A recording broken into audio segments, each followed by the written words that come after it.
السلام علیکم ورحمت الله وبرکاته. دا هغه مبارکه میاشت ده چې په دغه میاشت کې الله جل جلاله زموږ سره دومره احسان کوي چې په بله هیڅ میاشت کې دومره احسان نه راسره کوي. ابي سعید رضی الله تعالی عنہ فرمایي وای رسول الله صلی الله علیه وسلم ویلي دي چې د رمضان میاشت داخله سي د شپې که مؤمن منځ کې وکړي پر هر سجده به الله 15 لکه نیکي ورکړي او د هرې سجدې په بدله کې به الله جل جلاله په جنت کې یو کور ورکړي چې هغه به د سرو یاقوتو څخه جوړ وي او د هغه کور به 80,000 دروازې وي. پر هره دروازه به یو بله بنګله وي د سرو زرو د سرو یاقوتو هار ورکول سوی. محترمینو تاسو فکر وکړئ د رمضان په میاشت کې پر یوه سجده باندې الله جل جلاله په جنت کې داسې کور درکوي چې د هغه کور به 80,000 دروازې پر مخ ته مځکې داسې قصر و بنګله نسته چې د هغه دي دومره ډېرې دروازې. په دنیا کې چې عظیم مسجد دی غټ مسجد دی حرم مکې دی د هغه دروازې بیخي لږ دروازې دي. 80,000 دروازې به وي د دغه کور 80,000 ګیټونه به وي د هر ګیټ مخ ته به بل قصر وي هغه قصر و بنګله به بیا د سرو زرو وي د سرو یاقوتو هار به ورکول سوی. الله جل جلاله دې موږ تاسو ته فکر راکړي چې په دغه میاشت کې عبادتونه د الله جل جلاله کو بندګي د الله کو روژې په ښه احتیاط سره ونیسو په ښه اخلاق سره ژوند راتیر کو ایمانا و احتسابا او یقینا دا روژه ونیسو. په هغه حدیث کې راځي رسول الله صلی الله علیه وسلم وایي فمن صامه ایمانا و احتسابا او یقینا که چا روژه ونیوله د رمضان د ثواب په نیت یې ونیول د ایمان په خاطر یې ونیول مؤمن و د الله ویرېدی د الله څخه بیرېدی او پر داسې طریقه یې ونیوله چې نه بل زیر کوي نه چاته تکلیف ورساوه. رسول الله صلی الله علیه وسلم د تیر کال د ګناهو کفاره ده. ای محترمینو تیر کال ګناهونه الله په دغه روژه را معافوي. هر څه چې راڅه سوي دي الله جل جلاله په دغه روژه کې را معافوي. خو راځئ دغه یوه میاشت د هغه تیرو کلو د ګناهو دپاره په ښه طریقه باندې دغه یوه میاشت روژه ونیسو هغه وروسته تیر ګناهونه به الله را معاف کړي. موږ تاسو خو مجرمین یو موږ تاسو خو هغه بندګان یو چې نعمتونه الله ډېر راکړي دي.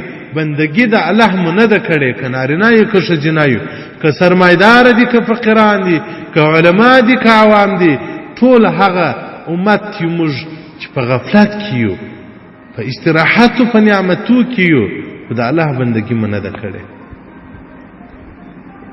راځئ په دغه میاشت کې الله ته مخه الله به په آینده کال کې د عبادت توفیق را نصیب کړي.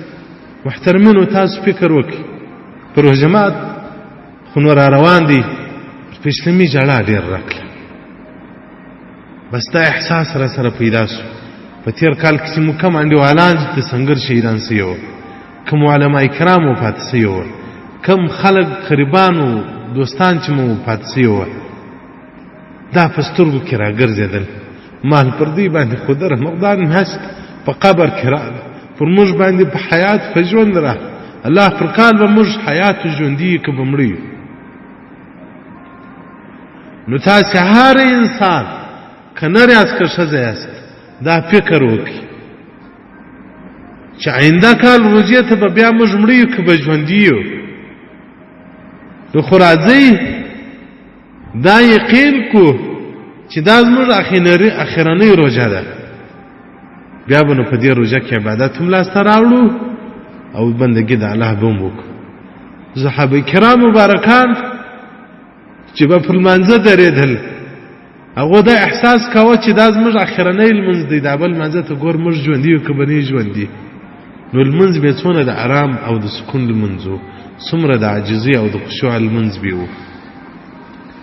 روژه به هم دغه رنګه وه چې کومه روژه به دوی نیوله د دوی دا یقین به و چې ګوره سبا روژې ته به زه ژوندی یم که به مړ یم. نو بیا چې انسان ځان مرګ د ځان مړی فرض کړي د ځان د مرګ تصور وکړي بیا ګناهونه د انسان څخه نه کېږي. راځئ ډېر نافرماني د الله مو وکړئ، ډېر د الله جل جلاله په مخالفت کې مو ځانونه استعمال کړل. راځئ دغه میاشت کې د الله په بندګۍ کې ذهنونه استعمال کړو، د خپلې سترګې د الله په قرآن مشغول کړو، د خپلې ژبې په ذکر مشغول کړو. ډېر په دغه مجرمو سترګو باندې پردیو ارکانو نجونو ته وکتل سول، فلمو غزلو ته وکتل سول. راځئ په دغه میاشت کې دغه خپلې سترګې د جنت مستحقین یې جوړې کړو، راځئ د جنت متعلقین یې جوړې کړو.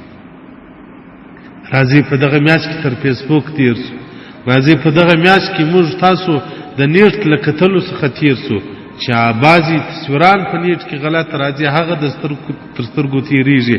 راځئ په دغه میاشت کې ځان الله ته تسلیم کړو، نو په آینده ژوند کې به الله د بندګۍ و د عبادت توفیق را نصیب کړي. حدیث رقم 60 صفحه نمبر 40 فضائل الاوقات امام بهقي رحمت الله او دغه رنګه کنز الاعمال حدیث رقم 2003 والسلام علیکم ورحمة الله وبركاته ومغفرته.